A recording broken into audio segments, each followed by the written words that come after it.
복음이라는 예수 그리스도를 복음이라고 그러죠. 예수 그리스도를 받아들인 모든 사람은 죄로부터 자유함을 얻습니다. 그런데 예수님을 믿음으로 얻어지는 이 자유, 이 개념을 일반적인 개념으로 잘못 이해하여 어떤 일이든지 자유롭게 할 수 있다고 생각하는 성도들이 있습니다. 무엇이든지. 인간은 원하는 것은 무엇이든지, 그리고 원할 때 언제든지 하고 싶어 하는 것이 인간입니다. 그리스도인들은 자기 의견을 표현할 수 있는 자유도 있고, 자기가 원하는 일을 선택할 수 있는 자유도 있고, 하나님을 믿고 예배 드릴 수 있는 자유, 그리고 어떤 의견을 또 반대로 할 수 있는 이런 자유가 있습니다. 그러나 이 자유에는 행하지 않는 자유라 하는 것도 있습니다. 이것을 성도들이 이해할 수 있도록 오늘 본문에서 바울 사도는 우리들에게 권면을 하고 있습니다. 그리스도인들이 그리스도 안에서 누리는 자유는 죄의식에 살아가지 않는 자유이고 죄의 노예로 살지 않는 자유입니다. 그래서 성도가 할 수 있는 것들이 있는가 하면 행동이기 때문에 피해야 하고 자신의 의지가 아닌 믿음으로 피할 수 있는 것들이 있습니다. 또 피해야 하는 것들이 있습니다. 예수님께서 십자가에 못 박혀 죽으셔서 무덤에서 묻혔기 때문에 예수 그리스도를 믿는 성도는 죄에 대하여 죽어서 옛 사람은 무덤에 묻힌 사람들이라고 오늘 말씀에도 있죠. 옛 사람은 죽은 사람들이. 또 예수님께서 무덤에서 3일 만에 부활하시기 때문에 성도는 그리스도 안에서 새 생명으로 부활하여 새 생활을 하게 된 새로운 몸을 입었다. 새 사람이라 하는 그런 말씀을 성도들에게 합니다. 그래서 성도는 죄와 옛 생활에 대해서 죽은 자요, 예수 그리스도 안에서는 하나님 대해서 오늘 본문에도 말씀에 나왔지만은 살아있는 자로 표현하고 있습니다. 오늘 본문에서도 성도는 죄에 대해 죽은 자이기 때문에 죄의 종이 되지 말라 그런 말씀이 있어요. 죄를 갖다가 종에다가 비유하는 것은 그 당시 1세기의 당시에 로마에 노예 제도가 있었습니다. 노예를 제도가 있어가지고 그 당시에 노예 인구가 한 40%가 됐다고 그래요. 꽤 많았죠. 종은 주인이 시킨 대로 하는 것이 종입니다. 그죠? 그래서 제 종이 되면은 그래서 제가 시키는 대로 할 수밖에 없다는 거예요. 죄에 대해서 죽었다는 것은 죄에서 분리되었다, 멀리 떨어져 나갔다 이런 의미예요. 죄하고는 상관이 없다 이런 의미예요. 그러므로 성도는 그리스도를 믿음으로 성령으로 그리스도와 하나 되었을 때 우리의 옛 사람은 이미 죽어버린 것이고 하나님의 새 생명 안에 사는 사람들이 새 생명을 얻었다, 영생을 얻었다 그러죠. 그러므로 성도는 그리스도를 믿음으로 성령으로 그리스도와 하나 되었을 때에 우리의 옛 사람이 이미 죽어버린 것이고 하나님의 새 생명 안에 사는 사람들. 그래서 우리는 죄에서 자유함을 얻은 사람들이라고 그래요. 오늘 말씀에도 바울 사도도 그 말씀하고 있죠. 죄가 우리를 유혹해도 우리는 예수님의 십자가의 속죄 때문에 우리가 저 천국에 가는 것은 정해져가 있습니다. 예수님을 믿는 사람들은 천국 간다 하는 소리가 예수 그리스도를 믿기 때문에 지금도 죄를 짓고 있지만은 그 죄를 예수 그리스도의 십자가의 보혈의 은혜 때문에 그분 믿기만 하면은 죄 없다고 인정해 주는 거예요. 그래서 천국 가는 거는 항상 따놓은 거예요. 그래서 천국 간다 하는 얘기가 그 얘기예요. 그런데 우리는 10절, 11절 말씀처럼 예수 그리스도의 속죄의 능력을 올바로 인식하지 못하고 성도가 죄에 대해서 두려워하는 것입니다. 오늘 10절하고 11절을 제가 다시 한번 읽으면 그가 죽으시면 죄에 대하여 단번에 죽으시며 그가 살아계시면 하나님에 대하여 살아계심이니 이와 같이 너희도 너희 자신을 죄에 대하여 죽은 자요 그리스도 안에서는 하나님에 대해서는 살아있는 자로 여길지어다 라는 말씀이 있죠. 오늘 11절 말씀은 여기 11절 말씀처럼 여기지 않으면 11절의 말씀 보면 하나님께 대하여는 살아있는 자로 여길지어다 이러죠. 근데 이 말씀에 우리가 11절 말씀처럼 여기지 않으면 걔는 여전히 우리에게 영향을 미치게 됩니다. 바울 사도도 성도들의 삶의 원리를 강조해 주는데 성도들도 하나님의 말씀을 믿는다고 하면서도 죄에 대해서는 죽은 자요 하나님에 대해서는 산 자라고 여기라고 교훈을 하는데도 이게 무슨 말씀인가? 또는 11절 말씀처럼 여기지 않는 성도들이 있습니다. 긴가민가 한다든가 확실하게 신뢰하지 못하는 여기서 여기다 하는 말씀은요. 돈을 계산을 해서 하루에 수입이 있으면 수입에서 수입 팔고 해서 들어온 거 있잖아요. 그럼 하루에 돈 계산을 하잖아요. 그럼 얼마다 그냥 결정 났죠. 결산이 나오잖아요. 얼마다 하는 그 의미예요. 결산해가지고 딱 정해진 거예요. 그러니까 산자로 여겨야 된다는 거예요. 딱 정해졌다는 거예요. 죄에 죽은 자요 하나님에 대해 산자로 여기는 것은 성도는 죄에서 자유함을 얻었다는 말씀이에요. 죄에서는 자유함을 얻었다는 거예요. 죄를 여기지 않는다는 것입니다. 예수 그리스도 때문에. 그런데 많은 성도들이 이렇게 여기지 않고 있다는 거예요. 왜? 내가 죄의 본성이 있고 그리고 매일 죄를 지고 있으니까. 그러면 이런 의문이 생기지요. 우리가 죄에 대해서 죽었다면 죄가 어떻게 나를 계속 유혹을 받아서 내가 죄를 짓고 있는가? 7절에서 설명한 대로 우리는 예수님의 십자가의 은혜 때문에 죄에 대해서 죽었지만은 지금은 계속해서 죄에 대해서 자유로워지고 있는 중입니다. 완벽하지는 않은 몸을 입고 있는 한 중이라는 거예요. 성도는 죄에 대해서 죽었지만은 죽을 몸에 거하는 동안은 죄에 대한 충동을 갖게 되어 있습니다. 그러나 우리는 죄에 대해 죽었기 때문에 우리에게 더 이상 죄가 우리를 왕노릇 할 수 없게 할 만한 능력이 있다는 거예요. 우리 속에는. 그것이 우리에게 거하시는 성령님의 능력 때문에, 성령님이 계시기 때문에 그렇습니다.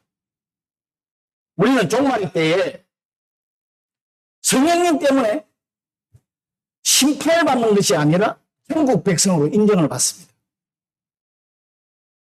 그리스도의 공로로 천국 시민이라고 판정을 받게 될 우리가 12절에 보면은 이런 말씀이 있어요.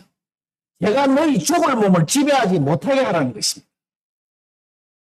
천국 백성답게 선하게 살아가라는 거예요. 하나님의 자녀처럼 살아가라는 거예요. 몸 자체는 죄가 없습니다. 그러나 우리가 살고 있는 이 세상으로부터 유혹을 받습니다. 그래서 죄의 욕망에 복종하는 일이 없게 해야 합니다. 제가 우리를 유혹하더라도 몸의 사욕에 순종하지 말라고 오늘 말씀에 기록되어 있죠. 또 불의의 무기로 죄에게 내주지 말라고 합니다. 이 말씀에 대해서 바울 사도는 로마서 12장 1절에 보면요. 너희 몸을 하나님이 기뻐하시는 거룩한 산제물로 드리라 하는 그 말씀. 로마서 유명한 말씀이죠. 그러나 우리가 아무리 말씀과 성령으로 거듭났다 해도 우리 마음속에는 타락한 옛 본성, 옛 사람의 본성 찌꺼기가 남아있어서 우리 몸은 아직도 죄에 대해 약한 몸입니다. 죄를 짓게 되어 있습니다. 죄의 유혹을 받으면 그 죄가 그 죄에 대해 쉽게 반응하고 동조하는 속성을 지니고 있다는 거예요. 인간은. 그래서 내 몸을 쳐서 성령에 복종하라 그런 말씀도 있죠. 그러면 우리 몸이 죄의 지배를 받지 않기 위해서는 죄가 왕노를 하지 못하게 하기 위해서는 어떻게 해야 하나? 여러 가지 말씀들이 있습니다. 자신이 개인적인 약점을 발견하고 제 약한 약점도 발견하고 유혹에 있음을 인정도 하고 제약된 욕망에 맞서서 싸우기도 해야 되고, 유혹의 근원이 되는 것을 멀리하는 부분도 있고, 자기를 절대시키는 훈련도 하고, 의식적으로는 좋은 습관을 숨기는 것에 투자하고, 이런 말씀들이 쭉 주님의 은혜에 의지하고, 그리스도의 평강이 당신의 몸을 다스리게끔, 우리의 몸을 다스리게끔 하라. 있습니다만은, 이것을 하나로 종합해 보면은, 인간의 몸을 입고 있는 한 이 세상의 제유혹에서 벗어날 수 없다는 그 말씀이에요. 항상 우리는 제유혹을 받고 있다는 거예요. 그런데 제가 아무리 우리를 유혹해도 우리가 그렇게 성령의 능력으로 우리의 몸을 제 소욕으로부터 막을 수 있다는 거예요. 성령을 그분한테 성령님의 인도함을 받으면 우리가 제유혹을 물리칠 수 있다는 것입니다. 그게 갈라디아서 5장 16절에 보면은 너희는 성령을 따라 행하라. 그러면 육체의 소욕을 이루지 못하리라 하는 말씀이 있습니다. 여러분, 우리와 함께 계시는 성령께서는 우리가 어디로 가야 할지, 우리가 무엇을 선택을 해야 할지, 성도의 인생길을 인도하는 이정표락하는 그런 말씀이 있습니다. 우리가 갈 길을 바로 정해주시는 분입니다. 그러니까 이분을 의지를 안 해서 그렇다는 거예요. 쉽게 말하면. 성령은 진리의 영이라고 그러죠. 우리를 당연히 모든 진리 가운데 인도하시는 분이십니다.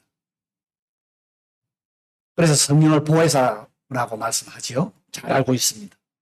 우리를 돕고 대언하고 상담도 해주고 안내도 해주는 그런 분이십니다. 성령을 따라 행하기를 힘쓰라는 것입니다.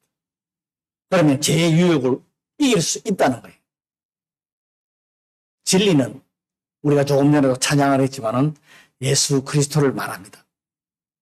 따라서 성령은 우리를 진리이신 예수 그리스도께로 인도한다는 거예요. 오늘 본문 13절을 보면은 이런 말씀이 기록되어 있습니다.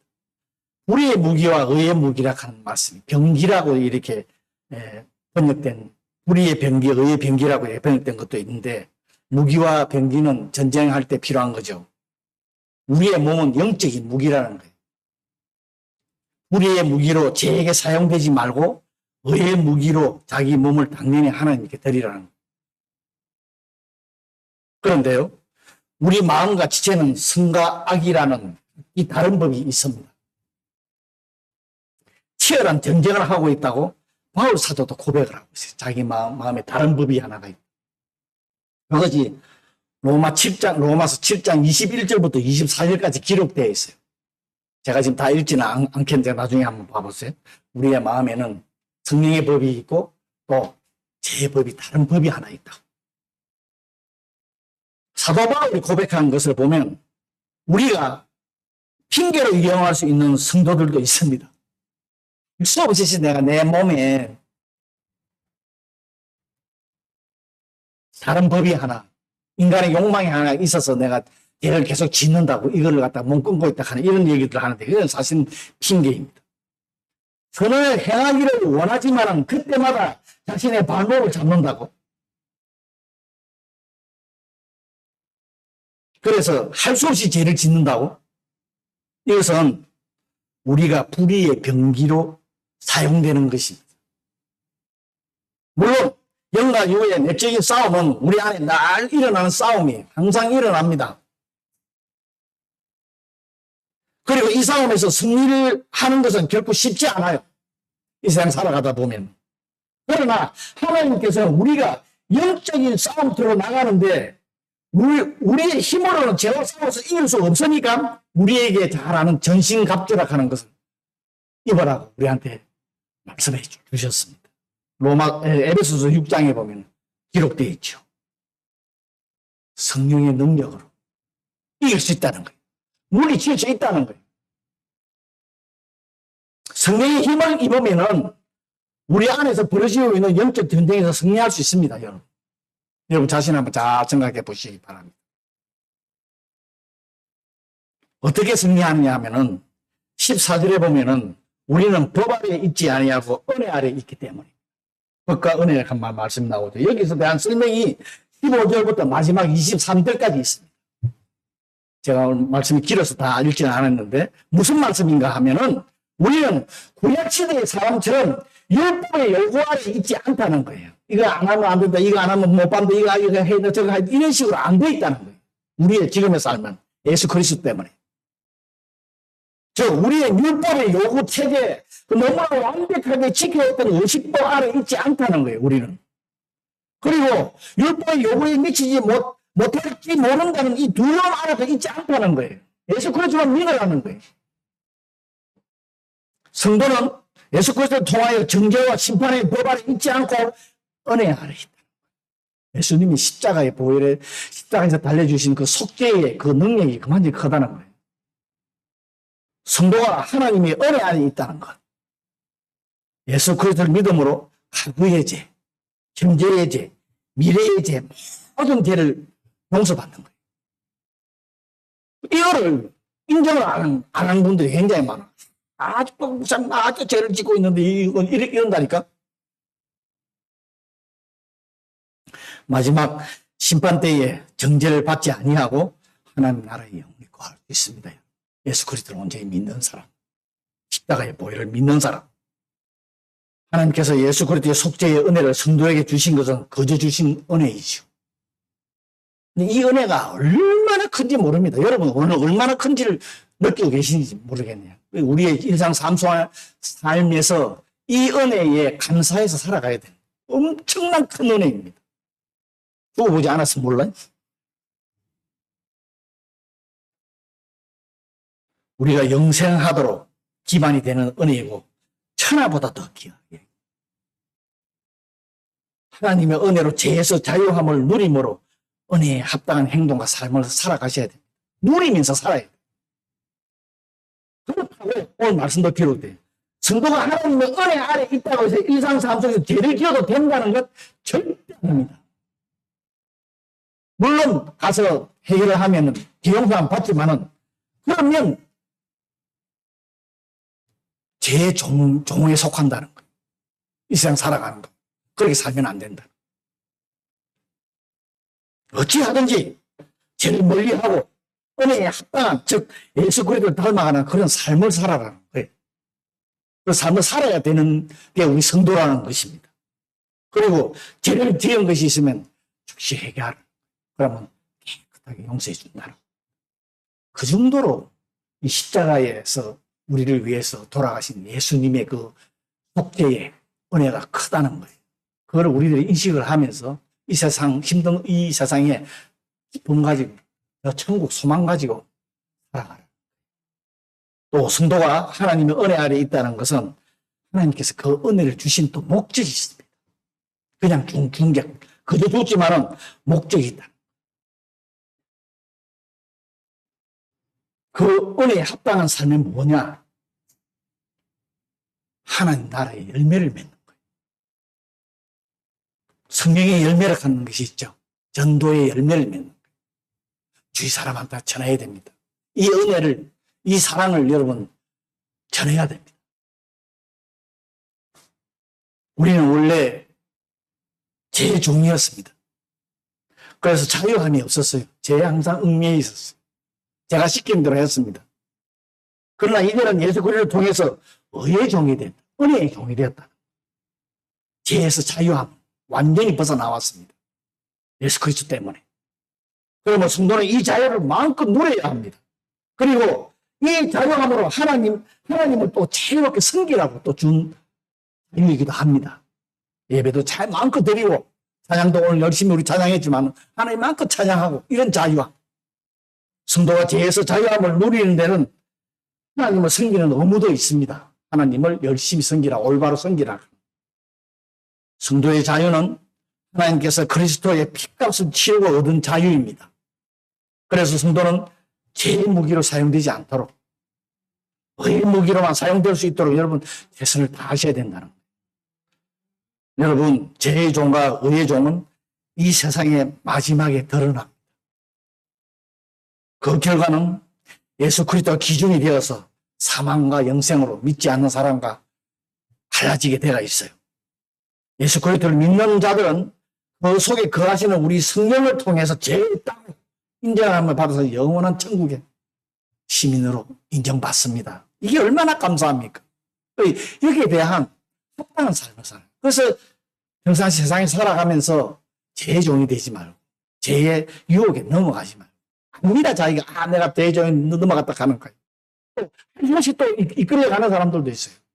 그것을 없애고 내가 이런 십자가의 예수 그리스도의 정말 큰 은혜를 받았으니까 사랑을 받았으니까 거기에 합당한 삶을 살아가는 저와 여러분이 되었으면 좋겠습니다.